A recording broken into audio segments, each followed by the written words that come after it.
On this day, 10 years ago at 5:41 p.m., a nearly mile-wide EF5 tornado tore a 6-mile-long path through the heart of Joplin, taking with it 161 lives.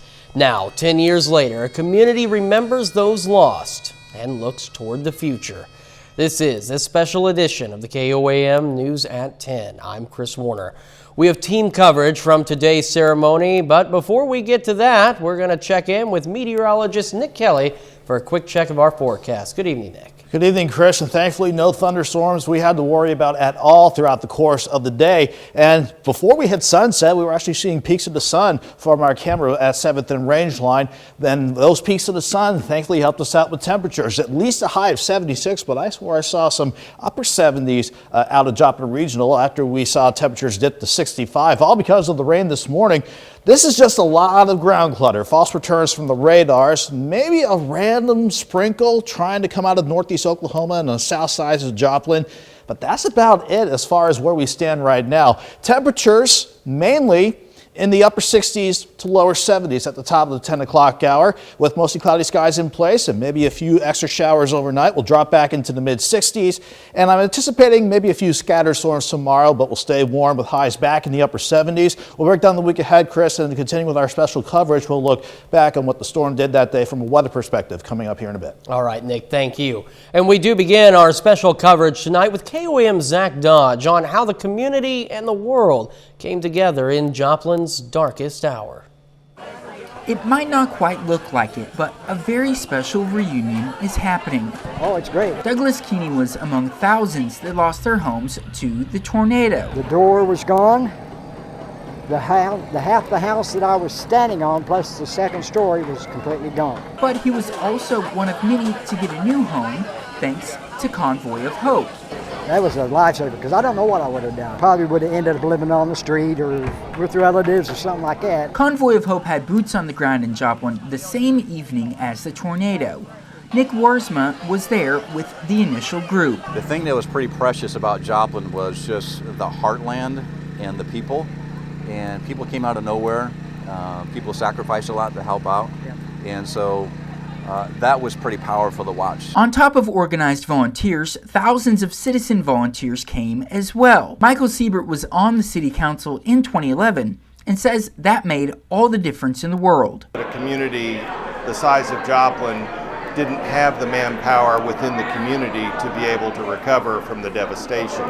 After being a part of the recovery, Worsman's more than happy to see how far the community has come. Just to be here today and see people telling stories, and even for our team telling stories of the people that we met and the stories, and even some of the homes that we built for. Even one of the homeowners is here today that we met a decade ago and built a home for, and so that's pretty cool to see that stuff take place. That's the hope, is that people that came here or that have come back to visit at different points in time have that real sense of pride that we all have. So it's a special connection that'll live on a lifetime. In Joplin, Zach Dodge, KOAM News.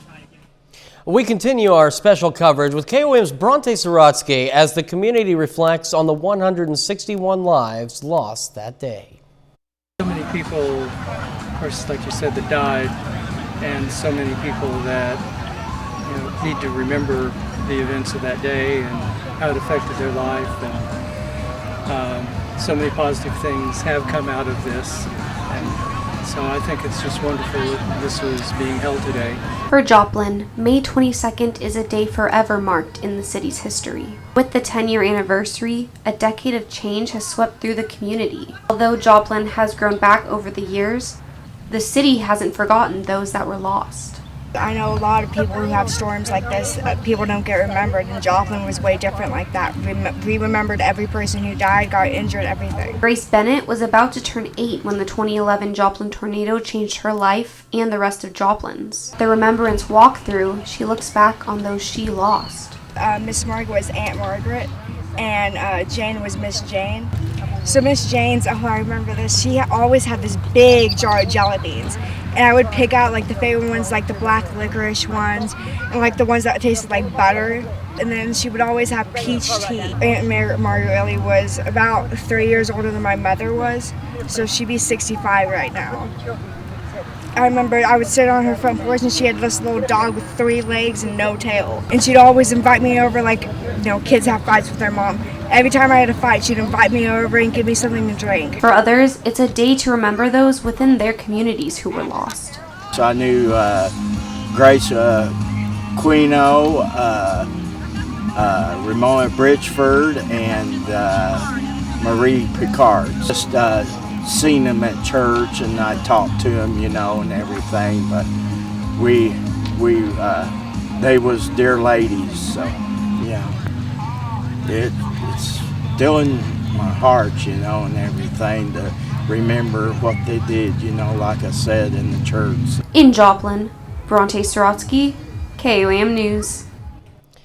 Today was also the annual Joplin Memorial Run. Thousands of runners from 25 states and even some from across the globe came to run and remember the lives lost on May 22nd. And due to work at the Cornell complex in downtown, the race was moved to Cunningham Park, which is considered by many to be ground zero for the tornado. One runner we spoke with says it's great to be able to take part in remembering and reflecting.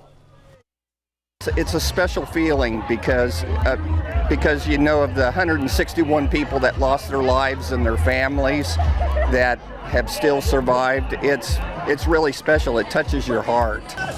This year's event included 5 different runs. However, the kids' run was canceled due to the rain.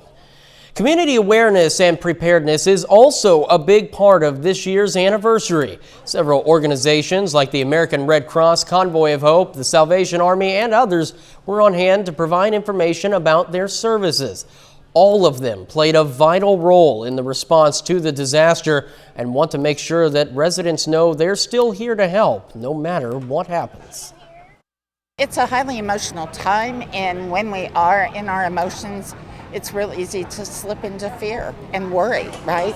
And so getting this information, learning where support services are, it only helps to shore up our peace and calm and avoid some of that anxiety. Young children and their families gathered to honor, remember, and appreciate how Joplin has made a comeback 10 years following the destructive May 22nd tornado. Earlier today at Cunningham Park, children were able to decorate coffee filter butterflies. Volunteers with this event say they wanted to have a creative way that would get children involved in the community's healing and to reconnect with those affected by the tornado. These will be hanging in a garland up on the Remembrance Ceremony stage as a nod to the butterfly of transformation and some new trees that have been donated that will be planted in the park to symbolize our growth. Event volunteers say as they look forward to the next 10 years in Joplin and wanted an event to get the city's children involved as they will be the future. Kansas City University held a groundbreaking ceremony today as they got the ball rolling on their new College of Dental Medicine that's coming to their Joplin campus. The new dental school will offer a 4-year program that should be up and running for students by the fall of 2023. Within a 125-mile radius of Joplin, Missouri, every single county is considered a DIPSA, or a dental health professional shortage area. And so by bringing not only educators and students to the space to provide oral health care, we're also going to be providing other oral health care practitioners into this area as well to help, provide that need and serve this community. Construction on the new school is expected to take 26 months. And we take this time now to honor one of our many four-state heroes. Specialist Dan Winiger served in the Army in Iraq from 2000 to 2006, his hometown, Wichita. We are proud to recognize Specialist Dan Winiger, tonight's four-state hero. We have more special coverage still ahead on the KOAM News at 10 as meteorologist Nick Kelly breaks down the weather dynamics of May 22nd. Welcome back to our special edition of the KOAM News at 10. We're joined now by meteorologist Nick Kelly. He's going to go over some of the dynamics in the weather that day that led to the Joplin tornado 10 years ago. Yeah, and to start it all off, Chris, it didn't look like a big weather setup, but the main components were there. At the jet stream level, 18,000 feet up, a big upper level low. Usually we want to see that more in the northern plains for a better dynamic support or lift to get these thunderstorms going, but this was enough to get westerly winds, strong westerly winds that high up, along with multiple waves riding along the jet.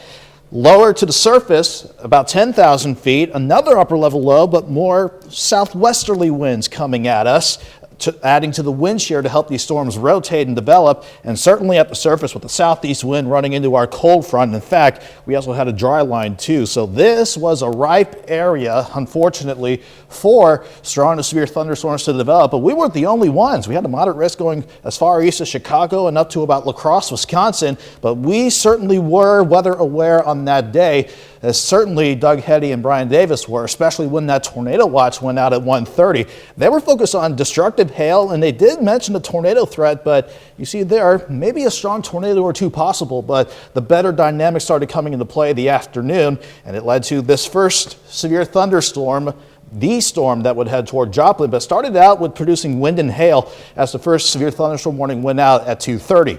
Fast forward to 4:04, Wichita put out a tornado warning for Labette County because on the southwest side there, Chris, that hook near Parsons, it started to pick up rotation, but all it would do is produce maybe a few funnel clouds and more reports of wind and hail. Then Springfield jumped into the game at 4:35 when they put out a tornado warning for Cherokee County because as the storm was restructuring, we picked up new rotation near McCune, west of Columbus.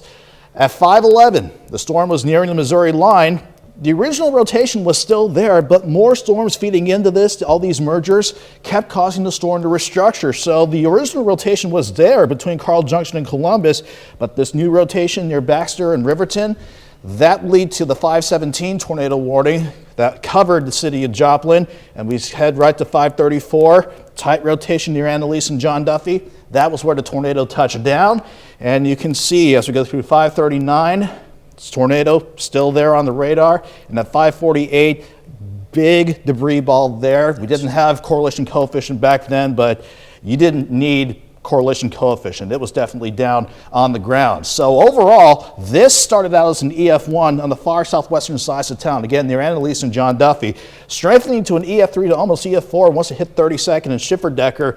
But once it passed St. John's, the EF5 damage began, taking it near Walmart, all those businesses near 20th and Rangeline, but fortunately died once it passed southeast of 32nd and 49, and died after crossing Highway J. So Chris, this was a tornado that was on the ground for 38 minutes or so. Sorry about the technical glitch there, but this was a storm that did almost $3 billion in damage. Just a wild day. Hopefully, again, something that we won't repeat anytime soon. Yeah, and thankfully we didn't have to deal with any of that today, but I do have some more thunderstorm chances in the forecast. Got that coming up right after this.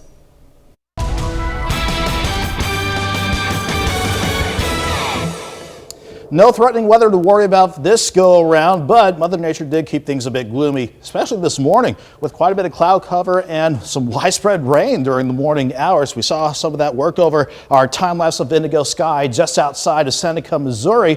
Thankfully, though, once we got past this morning batch of light to moderate rain, thankfully no lightning strikes or rumbles of thunder with this. We stayed mostly quiet this evening, and any showers that kept trying to come out of northeast Oklahoma are falling apart, but can't rule out maybe a random sprinkle or a very light, quick little shower to begin the late night. So far, the rain today, all it did was just leave behind 1/10 of an inch on average, with at most just under ½ an inch of rain. Temperatures right now across the region, most of us in the mid to upper 60s from Joplin north, and trying to hold on to some lower 70s along the south of I-44, but we'll slowly drop back into the mid 60s as we hold on to some mostly cloudy skies. Fortunately, any thunderstorm chances today were well to the west of us, and they were severe earlier across western parts of Nebraska down through Colorado and New Mexico. All of that ahead of our next cold front that will work in, but not until next Tuesday. In the short term, it's still the upper levels that dictates the weather setup around here. This upper level ridge will keep us warm for tomorrow and going into next week. But even though this is trying to eat away at our rain chances, that stubborn upper low near Houston keeps wanting to pull in more Gulf moisture from the south. That is why we're holding on to cloud cover overnight. And again, a slim chance for a few showers overnight. But I think if we had any rain chances during the morning, it will be after sunrise. Then, as we warm up throughout the day, this could be maybe some scattered storms, but I'm not expecting anything strong, certainly not expecting anything severe. I will say, though, with some returning peaks to the sun, we will do better with temperatures. 67 in the morning, 74 by noon, highs near 79 with that south breeze of 5 to 10. Fast forward to 10 o'clock, looking pretty good. I think we're dry during the overnight, but with a little wave running along the edge of the ridge and a little bit of extra moisture, we'll get highs near 80 on Monday, but can't rule out a random storm or two. Then going into Tuesday, we go back into the active stretch of Doug's pattern. These upper level waves coming at us, running along the jet, pushes that cold front and leaves it hanging around throughout much of next week. So once we hit Tuesday and going into the Memorial Day weekend, that is when we'll have plenty of thunderstorm chances to keep an eye on. And maybe Tuesday, Thursday, Friday, and Saturday, those are days that we'll have to watch our thunderstorm chances. In the meantime, 79 tomorrow, 80 on Monday, near 80 through Wednesday, and hopefully 83 by Thursday. Certainly a week to keep up on, Nick. Thank you. Coming up in sports, Webb City is one win away from the district title and an entry into the state tournament. Plus, Pittsburgh State gets a rematch against Central Missouri in the MIAA championship. Danny Terzer's got it all next.